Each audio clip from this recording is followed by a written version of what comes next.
दोस्तों, it is truly sad, hard work is the key to success. ये बिल्कुल सच कहा गया है कि जो हार्ड वर्क है, जो कठिन परिश्रम है ना, वो ही सफलता की कुंजी होती है। ठीक है, वो व्यक्ति जो कभी भी कठिन परिश्रम से जी नहीं चुराता है जीवन में, वो व्यक्ति कभी भी असफल नहीं हो सकता। और एक ऐसी ही कविता को आज मैं आप लोगों के सामने लेकर के आया हूं, जिसका नाम है माय गुड राइट हैंड। तो दोस्तों, मैं हूं आपका दोस्त, आपका भाई योगेश शुक्ला, और आज मैं आप लोगों के सामने my good right hand poem लेकर के आया हूं। इस कविता को लिखा है चार्ल्स मैके ने। तो आइए चार्ल्स मैके के बारे में हम कुछ देख लेते हैं कि चार्ल्स मैके कौन थे। Charles Mackay was born on 27 March 1814 in Perth, Scotland. The Scottish writer, poet, novelist Charles Mackay थे, तो स्कॉटलैंड के अंदर बॉर्न हुए थे इसी वजह से। He was a journalist, author, novelist and songwriter. ये सब कुछ चार्ल्स मैके थे। Mackay is mainly remembered for his book extraordinary, popular delusions and the madness of crowds. उनकी एक बुक आई थी और उस बुक का नाम ये आपको यहाँ पर दिखाई दे रहा है। इस बुक की वजह से उन्हें मुख्य रूप से याद किया जाता है। ये उनकी मेन बुक थी, मेन किताब थी। तो अब हम बात करते हैं अबाउट द पोयम के बारे में कि ये पोयम किसके ऊपर है। माई गुड राइट हैंड, मेरा अच्छा दाहिना हाथ का मतलब क्या है, सेंस क्या है।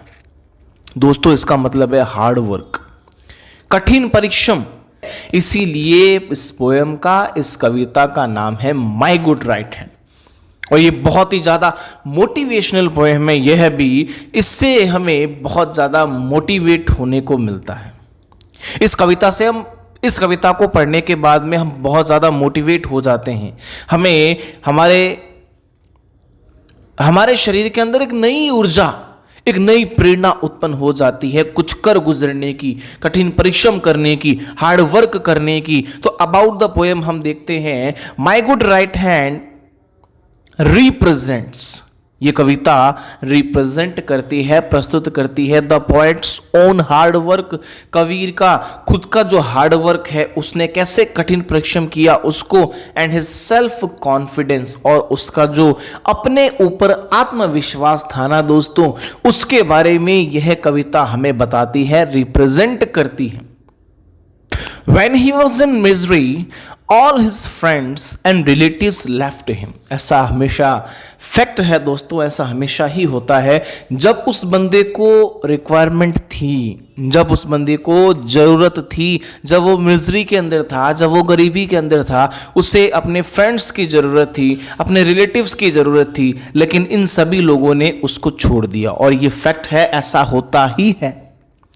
At that time, only his hard work stood by him. और इस समय केवल और केवल उसका जो हार्ड वर्क था ना, उसका जो कठिन परिश्रम था, उसने उसका साथ दिया। वो उसके साथ में लगातार खड़ा रहा। It brought him back his courage. और इस हार्ड वर्क ने उसकी साहस को लौटाया, उसके हिम्मत को लौटाया, and his strength, और उसकी ताकत को लौटाया।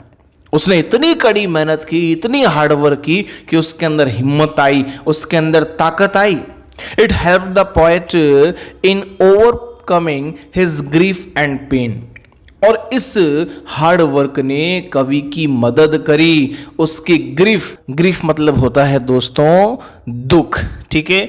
और इस हार्ड वर्क ने उसकी इतनी सहायता करी कवि की कि उसके दुख को, उसके दर्द को दूर कर दिया। The poet's good right hands made him prosperous once again. और उस कवि का जो राइट हैंड था ना, उसका जो कठिन परिश्रम था, उसका जो दाहिना हाथ था, उस हाथ ने उसे वापस समृद्ध बना दिया, वापस उसे अमीर व्यक्ति बना दिया। उस कड़ी मेहनत ने, उस कठिन परिश्रम ने उस बंदे को वापस ला करके खड़ा करा, जहां वो गिर चुका था, जहां वो थक चुका था, जहां वो हार चुका था, अपने रिलेटिव से, अपने फ्रेंड से, अब वो अपने आप से नहीं हार सकता था और इसी वजह से उसने कड़ी मेहनत करी, बहुत ज़्यादा परिश्रम किया और वापस उसी जगह जाकर के खड़ा हुआ जहाँ पर वो पहले था। वापस समृद्ध इंसान बना, फिर से एक बहुत ही शानदार अमीर व्यक्ति जाकर के वो बना।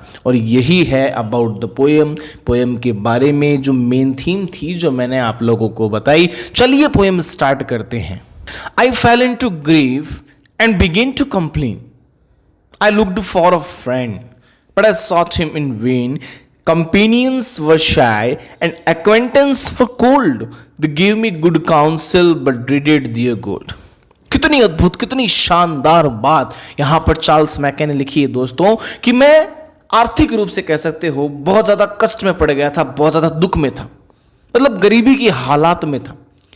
इसलिए शोक में आकर के शिकायत करने लगा कि मैं परेशान हूँ, मैं बहुत ज़्यादा तंग आ गया हूँ। और मैं हेल्प लेने के लिए, मदद पाने के लिए मैंने किसी भी मित्र के पास जाता, किसी भी दोस्त के पास जाता, लेकिन कष्ट के समय में कोई भी दोस्त मुझे नज़र नहीं आया, मेरे पास फटका तक नहीं वो। और ये तलाश मेरी व्यर्थ गई, किसी दोस्त ने मेरी कोई साथ नहीं दिया, संगी साथी मदद करने को इच्छुक नहीं दिखाई दे रहे थे। भाई मेरे कोई फ्रेंड्स कह दो, कोई रिलेटिव्स कह दो, कोई मदद करने को इच्छुक नहीं दिखाई दे रहे थे। और जान पहचान के जो लोग थे वो तो जैसे बिल्कुल भाव शून्य हो गए थे, उनका तो कोई लेना देना ही नहीं था, मतलब ही नहीं रख रहे थे मुझसे, जैसे उन लोगों में कोई भावना ही नहीं बची हो। उन्होंने मुझे सलाहें तो बहुत अच्छी खासी दी, बहुत अच्छी खासी मुझे उन्होंने सलाह दी, एडवाइजेस दी, तू ये कर ले, तू वो कर ले, लेकिन वे मुझे आर्थिक रूप से मदद करने में घबरा रहे थे, अपना पैसा देने में घबरा रहे थे। उन्हें ऐसा लग रहा था कि इस कंगाल को, इस गरीब को दे दिया तो ये चुकाएगा कैसे, ये वापस कैसे देगा। चलिए नेक्स्ट स्टैंजा पढ़ते हैं। Let them go, I exclaimed, I have a friend at my side to lift me and aid me whatever betide. To trust to the world is to build on the sand. I shall trust but in heaven and my good right hand. मैंने हैरानी से चिल्लाते हुए अपने आप से कहा, मैंने अपने आप से कहा, जाने दो उन्हें, उन दोस्तों को, उन रिश्तेदारों को जाने दो, अर्थात मित्रों से मदद की उम्मीद करना बंद कर दो, अब वो हमारी मदद नहीं कर सकते।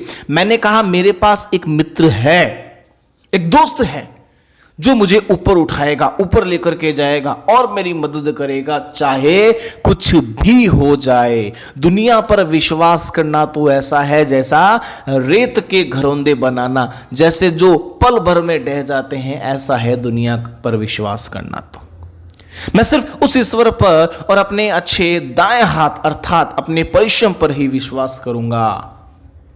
चलिए नेक्स्ट स्टैंजा में चलते हैं। My courage revived in my fortunes despite and my hand was as strong as my spirit was light. It raised me from sorrow, it saved me from pain, it fed me and clad me again and again. Charles Mackay यहां पर क्या कह रहे हैं दोस्तों, देखिए कितनी अच्छी लाइन है। मेरा दुर्भाग्यपूर्ण जो समय चल रहा था ना, जब मैं दर्द में था, जब मैं गरीबी के अंदर था, ठीक है, परंतु इसके बावजूद मेरा अब साहस लौट आया। मेरे हाथ अब उतने ही ज्यादा मजबूत हो गए जितना ज्यादा मेरा मन, दुख का जो बोझ था ना, वो हल्का हो गया था। अपने परिश्रम पर तथा ईश्वर पर विश्वास करने की बात ने मुझे दुख से उभार लिया, इसने मुझे दर्द से भी बचा लिया। इसने यानी कि मेरे जो परिश्रम है ना, उसने मुझे रोजी रोटी दिलाई, उसने मुझे पहनने के लिए कपड़े दिलाए, एक बार नहीं बार बार कई बार दिलाए। और यह है मेरा कठिन परिश्रम, यही है मेरा हार्डवर्क। वो रिश्तेदार, ठीक है, वो फ्रेंड्स जिन्होंने मेरी सहायता नहीं करी, लेकिन मेरे हार्डवर्क ने, मेरे राइट हैंड ने और मेरे भगवान ने मेरा साथ दिया, जिसकी वजह से मैं आज ऊपर उठ पाया। चलिए नेक्स्ट स्टैंजा देखते हैं। The friends who had left me came back everyone and darkest advisors looked bright as the sun. I need them no more, as they all understand. I thank thee, I trust thee, my good right hand. वो दोस्त जो विपदा के समय, गरीबी के समय, कष्ट के समय मुझे छोड़ के चले गए थे, मेरी संपन्नता को, मेरी अमीरी को देख करके वो सारे के सारे मेरे पास लौटने लगे, सब आने लगे। और वो स्वार्थी रिश्तेदार जो बड़ी बड़ी सलाहें देते थे, तू ऐसा कर ले, तू वैसा कर ले, वो भी सूर्य के समान चमकदार अर्थात प्रसन्नता से भरे हुए चेहरे लिए मुझसे मिलने के लिए आने लगे। क्यों? क्योंकि मैं अमीर हो गया था, मेरे पास पैसा हो गया था। वे अपने मन में यह उम्मीद लिए मेरे पास आते थे कि मैं जरूरत के समय उनकी आर्थिक मदद जरूर करूंगा। उनको ऐसा लगता था, लेकिन अब मुझे उनकी कोई जरूरत नहीं। अब मुझे उनकी कोई जरूरत नहीं है, जैसा कि वो सब भी अब ये बात जानते हैं कि जब हमने इसके आर्थिक संकट के अंदर, इसकी गरीबी के अंदर इस बंदे की सहायता नहीं करी तो ये हमारी क्यों करेगा। और वो सारे इस बात को जानते हैं, मेरे दोस्त, मेरे रिश्तेदार, सब मेरे अच्छे दाहिने हाथ, अर्थात मेरा जो परिश्रम है ना, मेरा जो हार्डवर्क है, मैं तुम्हें धन्यवाद देता हूं। मैं तुम पर ही विश्वास करता हूं, मैं भगवान पर ही विश्वास करता हूं, मेरे कठिन परिश्रम, मैं तुम पर विश्वास करता हूं। लास्ट के अंदर कवि ने, चार्ल्स मैके ने ये बात बोली, क्योंकि वो रिश्तेदार वो उसके कोई काम नहीं आए। वो रिश्तेदार वो उसके कोई काम नहीं आए जो लगभग पैसे से संपन्न थे, जिनके पास में पैसों की कमी नहीं थी। लेकिन जब पोएट की गरीबी आई, उस समय उन रिश्तेदारों ने, उस समय उन फ्रेंड्स ने उसकी कोई सहायता नहीं की और उसकी कोई सहायता नहीं करी। और आज वही दिन उन लोगों के सामने खड़ा हुआ है और ये बंदा आप उठ खड़ा हुआ है अपने हार्ड वर्क की वजह से, अपने कठिन परिश्रम की वजह से। और आज इसको भी ऐसा ही लग रहा है और उन लोगों को भी वैसा ही लग रहा है और वो इससे मदद मांगने आए हैं। लेकिन इसने कहा मुझे आप लोगों की कोई आवश्यकता नहीं है। तो मेरे हिसाब से इस कविता का जो केंद्रीय विचार है ना, वो ये है कि हमारी जो प्रतिकूल परिस्थितियां होती है ना, उस परिस्थितियों के अंदर किसी भी इंसान को एक दूसरे से सहायता की मदद या आशा करनी ही नहीं चाहिए। व्यक्ति को ईश्वर में श्रद्धा होनी चाहिए, ईश्वर में विश्वास होना चाहिए और अपने कठिन परिश्रम में विश्वास होना चाहिए। यही वो दो चीजें हैं, एक तो ऊपर वाला और एक उसका कठिन परिश्रम, जो सभी प्रकार की समस्याओं से निपटने में उसे समर्थ बना सकता है। ये जो रिश्तेदार हैं, ये जो फ्रेंड्स हैं, ये उस समय काम नहीं आने वाले, और काम कुछ आ भी जाते हैं ना, तो मेरे हिसाब से प्रतिकूल परिस्थितियों के अंदर व्यक्तियों को बहुत कम ऐसा मौका मिलना चाहिए कि वो एक दूसरे से सहायता ले सके। वो अपने हार्ड वर्क पर मेहनत करे, वो भगवान पर विश्वास करे, अपने कठिन परिश्रम पर विश्वास करे। तो ये बात बिल्कुल सच कही गई है, बिल्कुल फैक्ट है। और इसीलिए ये कविता इतनी जानदार, इतनी शानदार और मोटिवेशन से भरी हुई है। नई ऊर्जा, एक नया उत्साह हमें देकर के जा रही है। इतनी शानदार तरीके से चार्ल्स मैके ने इसे लिखा है। तो फ्रेंड्स, आई होप कि आपको पोएम बहुत अच्छे से समझ में आई होगी और इसके अंदर जो बातें लिखी गई थी, जो बातें बोली गई थी और जो मैंने समझाया, वो भी आपके माइंड के अंदर अच्छे से सेट हो गया होगा। ठीक है, तो ऐसी ही मोटिवेटेड पोएम्स मैं आप लोगों के लिए लाता रहूंगा। तब तक के लिए जय श्री राम, जय भारत।